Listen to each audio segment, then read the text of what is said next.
네, 뭐 하고 살지, 뭐 먹고 살지 고민을 해보는 시간이죠. 유한솔의 오늘 뭐 사니로 이어갑니다. 뭘 살지, 또 뭐 하고 살지 고민을 한번 해볼 텐데요. 자, 변함없이 일타수강생 박진 아나운서 제 옆자리에 자리했고요. 오늘 주제 어떤 건가요? 네, 오늘은요. 여러분들도 많이 들어보셨을 겁니다. 좋아하는 것을 광적으로 몰입하는 것, 덕질이라고 하죠. 예. 이 덕질의 경제학에 대해서 오늘 이야기를 나눠볼 텐데요. 차영주 ISF 경제연구소 소장님 함께하십니다. 안녕하세요. 안녕하십니까? 어서 오세요. 네, 차영주 소장님 모시고 덕질의 경제학에 대해서 얘기해 보겠습니다. 바로 시작해 보시죠.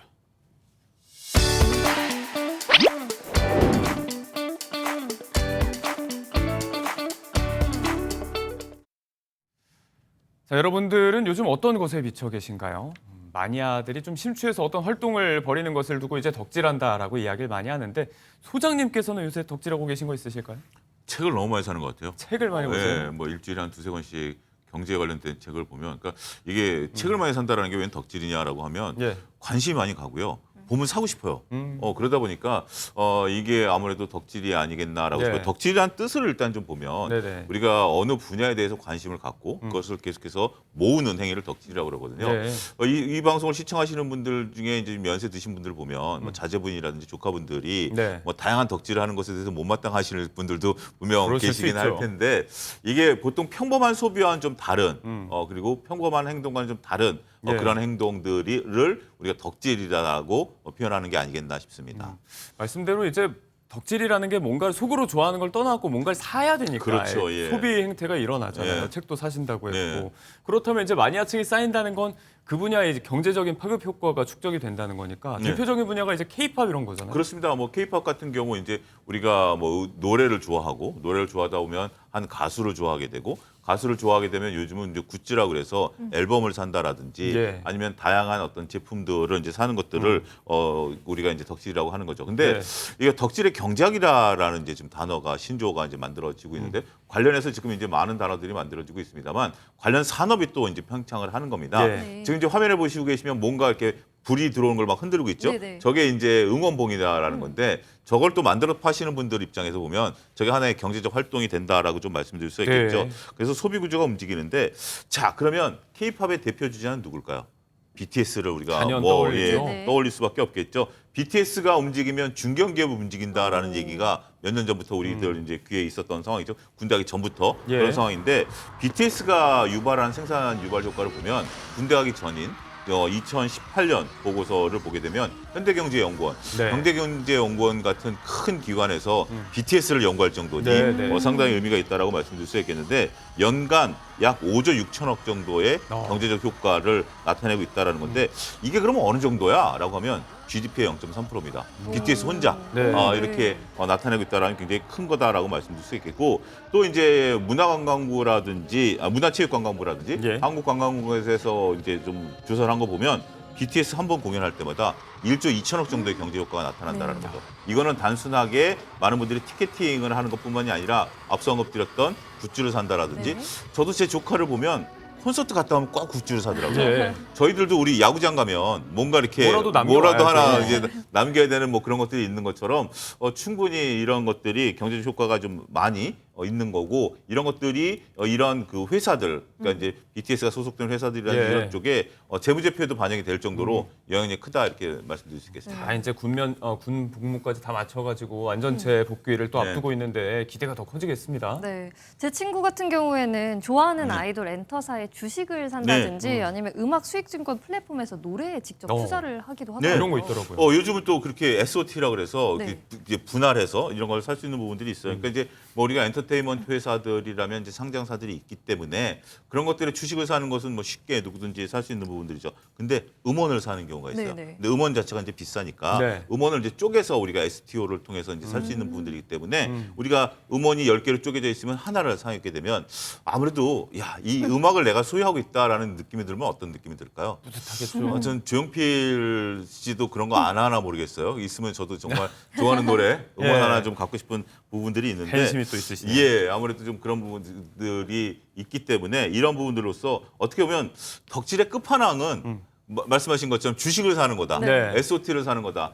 이런 것들이다라고 좀 말씀드릴 수 있겠습니다. 말씀처럼 이제 음원의 팬이나 마니아 입장에서는 뭐 수익이 나지 않더라도 그렇죠. 그 음원의 재산권을 취득하고 있다는 것 자체만으로 뿌듯하고 또 이제 돈까지 벌려면 일석이조일 텐데 네. 자, 투자 이야기로 넘어갔으니까 요즘 뭐 상장지수 펀드 같은 부분들은 네. 여러 가지 테마 분야들을 또 주제로 많이 하고 있으니까 예. K-팝 콘텐츠, K-팝 분야 관련 ETF들이 있는데 요즘 그렇게 활황이라면서요?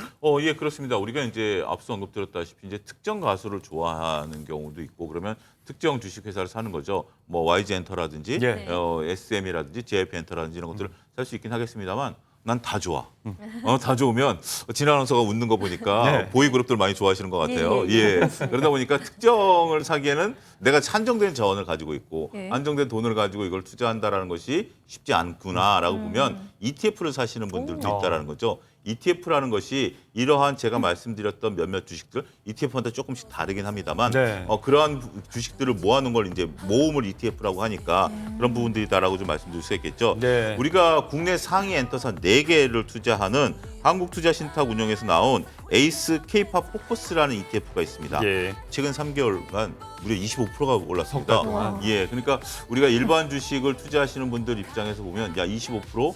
이거 대단한데라고 좀 볼 수 있겠고 이게 순자산이 1,500억에 이제 달한다라는 거죠. 네. ETF 같은 경우는 결국 우리가 이제 주식 같은 경우는 자본에 따른 발행 주식 수가 있고 시총이 있습니다만 ETF는 얼마나 많은 사람들이 투자하느냐에 따라서 투자 금액이 모아지는 거거든요. 네. 일종의 펀드에 이 정도 자금이 몰렸다라고 본다면 물론 이것이 꼭 덕질의 상황이다라고 보기는 어렵긴 하겠습니다만 네. 많은 분들이 관심을 갖고 있기 때문에 투자금이 모이고 있다 이렇게 좀 말씀드릴 수가 있겠고 더군다나 외국인들도 여기에 투자를 많이 합니다. 네네. 왜냐하면 K-팝에 대한 관심들이 많다 보니까 네. 전체적으로 외국인들도 우리 국내 ETF에 투자를 많이 하고 있다 이렇게 설명이 가능하겠습니다. 시장의 분위기가 그만큼 뜨겁다는 걸 모두가 인지하고 있다 정도로 볼 수 있을 것 같습니다. 요즘은 뭐 이제 K-팝 데몬 헌터스라고 해서 네. 이런 콘텐츠들이 성공한 것도 최근 이런 K-팝 시장의 성공의 기폭제가 되고 있다라고도 볼 수 있을 것 같고요. 자, 팬덤의 수가 늘어나면서 시장이 성장했다는 얘기로 처음 출발을 해봤는데 네. 이게 팬덤 자체가 커진 것도 있지만 그 면면을 보면 구매력이 더 큰 40대, 50대 또 실버 세대의 비중이 점점 더 높아지고 있다. 이 말은 이제 이분들의 구매력이 그대로 경제 효과로 좀 이어지고 있다 이렇게 볼 수 있는 거잖아요. 네, 그렇습니다. 이 K-팝 팬덤 주축이요. 1020 세대 그리고 30대를 넘어서 40, 50대까지 확장이 된 상태입니다. 이 이유가 왜일까라고 살펴보면 뭐 젊은 층이 줄어들어서 그런 인구 구조의 변화를 볼 수도 있겠지만 예. 사실상 이 경제적인 여유를 가진 중년층이 등장을 했기 때문이다라고 볼 수 있습니다. 예전에는 우리가 용돈을 아껴가면서 앨범 한 장을 사는데 그쳤다면 이제는 아낌없는 지출을 할 수 있는 이 아티스트를 성장하는 데 실질적인 힘이 돼줄 수 있는 세대가 키워주는 등장했다라고 해도 막 과언이 아닐 것 같습니다. 2010년대 후반에 우리가 트로트 오디션 열풍이 불었잖아요. 그러면서 이 가요 시장의 소비자로 중년층들이 등장을 한 건데요. 특히나 이 가수 임영웅 씨 같은 그렇죠. 경우에는 지난해 콘서트를 열었는데 이게 단 몇 초 만에 이 콘서트 티켓이 매진될 정도로 티켓 파워를 엄청나게 보여줬고요. 예. 팬들은 유료 팬클럽 멤버십에 가입을 한다든지 아니면 팬덤 전용 플랫폼을 구독하면서 예전에는 TV 앞에 앉아서 아티스트를 그냥 응원하는 데 그쳤다면 이제는 적극적인 소비자로 변모했다라고 할 수 있겠습니다. 네, 뭐 말씀하신 이제 콘서트 예매가 열리면 몇 초 만에 이렇게 매진이 되다 보니까 요걸 이제 대신 예매를 해드리는 게 맞아요. 효도의 일환으로 또 자리 잡고 있다라는 얘기까지 있고. 뭐 실질적으로 저는 겪는 게 제 네. 지인들을 보면 그 전에 아이들이 어렸을 때는 부모들이 어차피 부모 돈으로 하는 거니까 네. 이걸 해줬었는데 요즘은 아이들이 해준다 그러더라고요. 예. 이게 시대상의 반영이 아니겠나 싶기도 합니다. 그러다 보니까 이제 뭐 히어로노믹스라는 말까지, 뭐 네. 이제 이명웅의 히어로의 이코노믹스 이렇게 합성한 신조어까지 등장할 정도예요. 예, 그렇습니다. 우리가 이제 앞서 보통 우리가 뭐 덕질과 관련된 이런 부분들이었습니다만 이명웅 씨 같은 경우 이제 파급 효과가 어마어마하게 나타나는 거죠.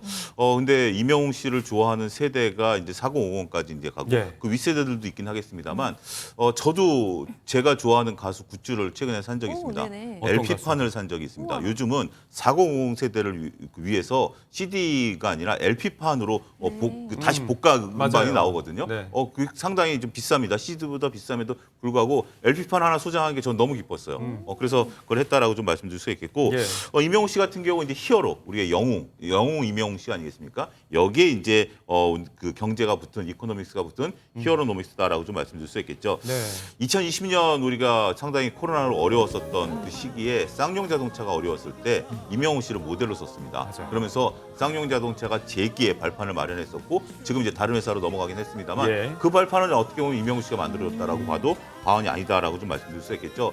진아 아나운서 말씀하신 것처럼 결국 시니어 팬덤들이 있는 것 같아요.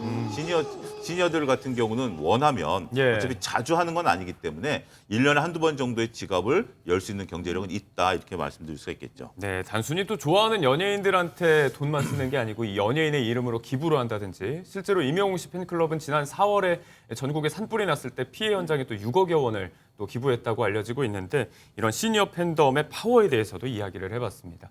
반대로 이제 개별적인 구매력은 좀 떨어질 수 있지만 SNS 등을 통한 파급력은 더한 세대가 바로 이제 MZ세대의 젊은 층일 텐데 MZ세대들이 덕질의 대상으로 여기는 좀 물건이 하나 있다고 하더라고요. 지갑을 열게 만드는 그게 뭔가요? 예, 뭐 좀 못생긴 인형인데요. 뭐가 못생겼어요? 못생긴 인형입니다. 그러니까 저희 셋은 뭐 해당이 안 되는데요.